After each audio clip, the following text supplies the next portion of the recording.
Ito na po pala yung mga puno na pinutol. Ang dami.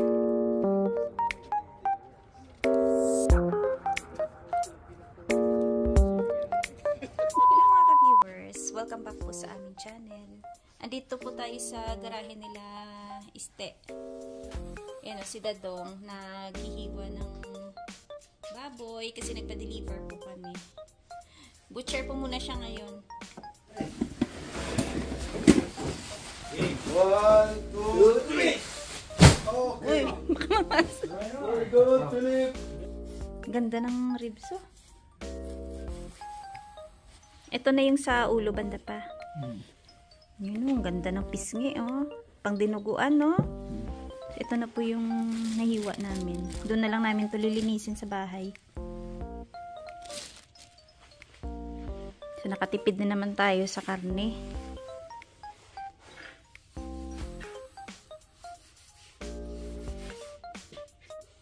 Hindi naman namin araw-arawin talaga tong karne pagka may stock kami. Siyempre si Dadong kailangan na niyang mag-isda-isda, gulay. Tapos na ni Dadong hiwa yung mga medyo malalaking part. Doon na lang namin siya as in hiwain ng maliliit.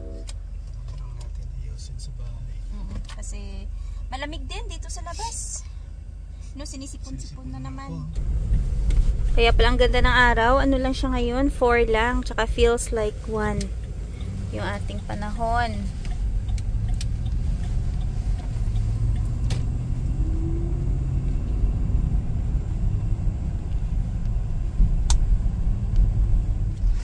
Nandito na po kami sa bahay. Ayan pala, inabot pa po namin yung nagpuputol ng puno. Ayan siya oh.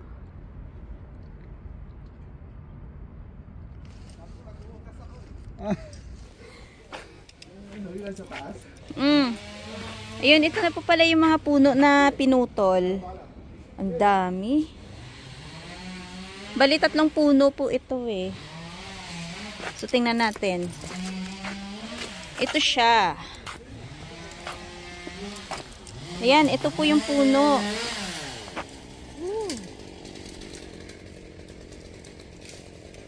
Ganyan oh, nahawan na dito. So ganun, nandun sila. Maganda to pag gawing sangkalan, ano? Ang lapad. Alam mo, ito yung malaking ganto pa. Papa, pwede ito lagyan ng ano, yung paso. Ay, hindi ba? Ito na lang, sangkalan. Sobrang laki. Pwede nga siya gawing coffee table pa, no? Ganda. So, andun po sila, oh, mga nagpuputol.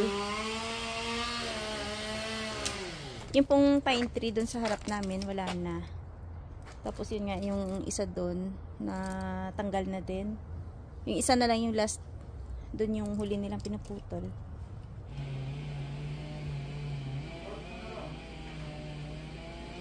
So, yan, oh, tinatalian pala nila.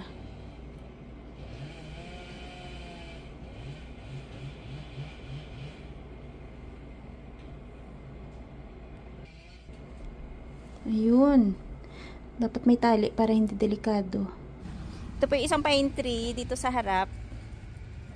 Ayan, gawin natin bench. Alin? Bench? Bench ba? Pasaway ka. Ay, ito. Ito pala yung namin niya gawing bench. Sa bagay pwede, no? Hatiin pa? O ano mo lang? Tsapan mo lang? Para mag-flat. Oo.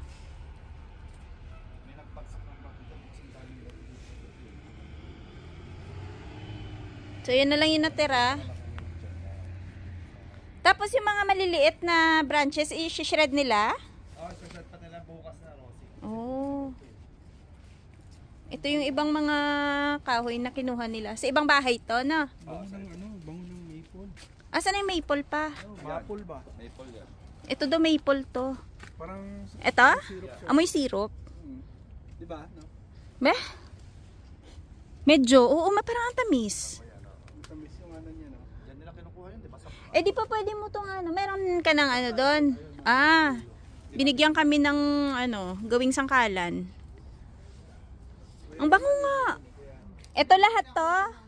Ito daw yung gawin naming sangkalan. Hindi na nga namin kinuha. Ayun, yun. Yung malalaki na yun. Sangkalan. Hindi nga, pang firewood nga daw natin. Madami pa nga sila dun. Hindi, ito gawing sangkalan. May ko maganda. Magaan siya. Maganda nga, yung pagpagkaan.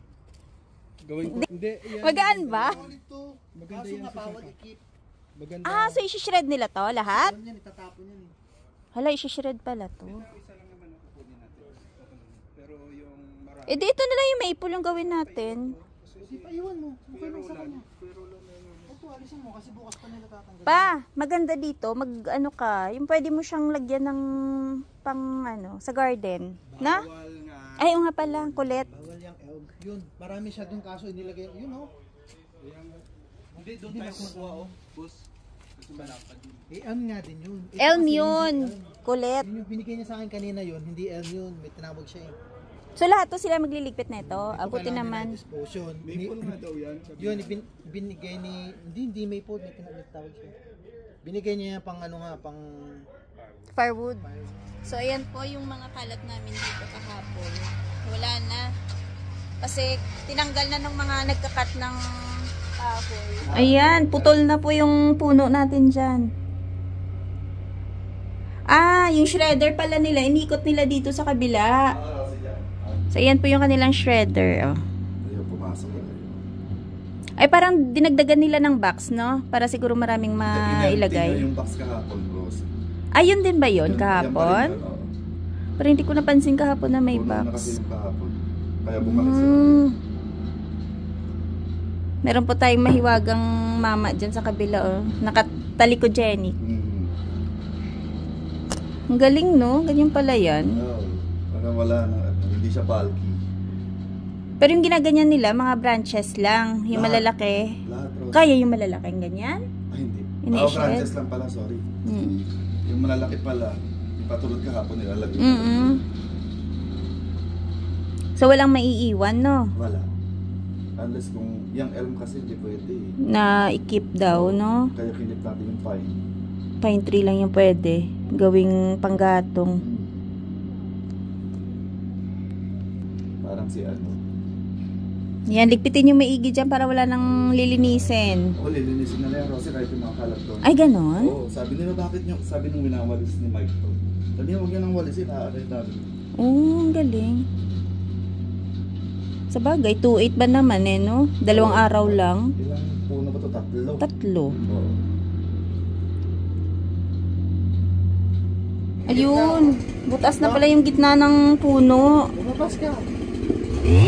Naulan eh. Dahil po dyan, si Dadong gusto niya lahat ikip para gawing sangkalan yung mga puno. Pero maganda nga yan. Isang kalan no. Ang itsura ng butcher natin, no? Nangihinayang siya na i-shred yung mga puno. Bulok na nga. Bulok na. Oh, yun ah. Bulok na talaga yung puno, no? Yung gitna niya. You can share your company details. Yeah, I actually have a flyer in my truck I was going to leave for you guys. Yeah. And up until the middle of the month there, we're running a promotion with a discount. So if anyone's looking to get booked in shortly, we have openings. I don't have a card with me. We ran Oh, out okay. yesterday. But I'll go get the flyer for you. Ah, yes, please. Introduce yourself and at least you can... Oh, I'm Nick. I own Regina Tree Removal and we're happy to help. So, yan po yung shredder nila. Why not be in the video so do you? So, ito lahat, ano to, alisin nila yan. Dadalhin nila. Expensive in Toronto. Everything in Ontario is expensive. Yeah.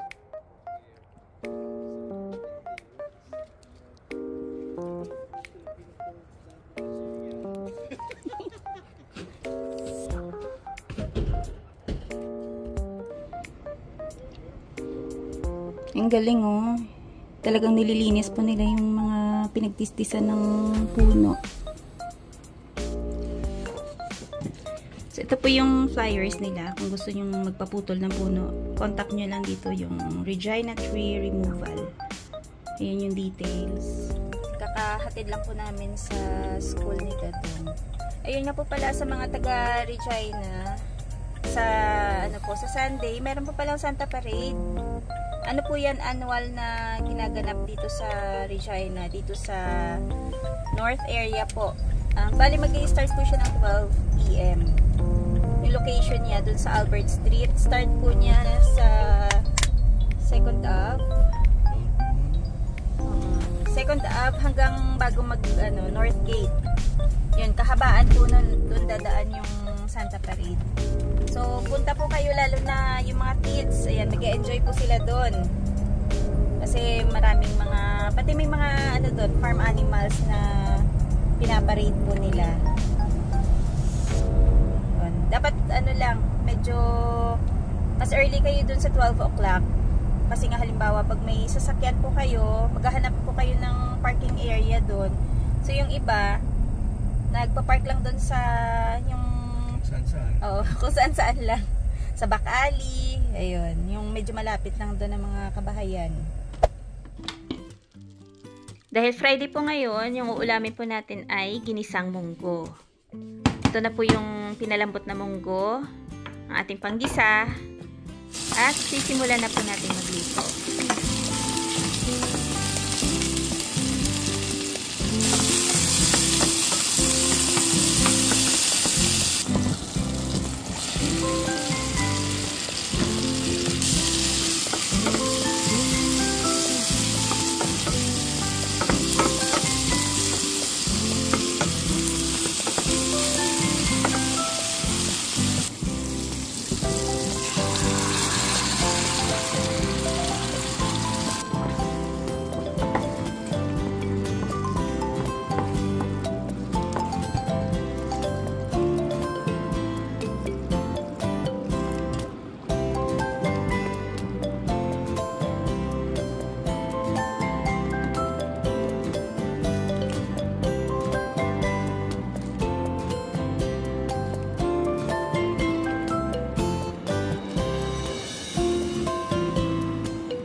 Ka-viewers, tapos na po tayo doon magluto ng munggo. Dito naman po tayo sa garahe dahil syempre yung pamparis po natin ay tuyo.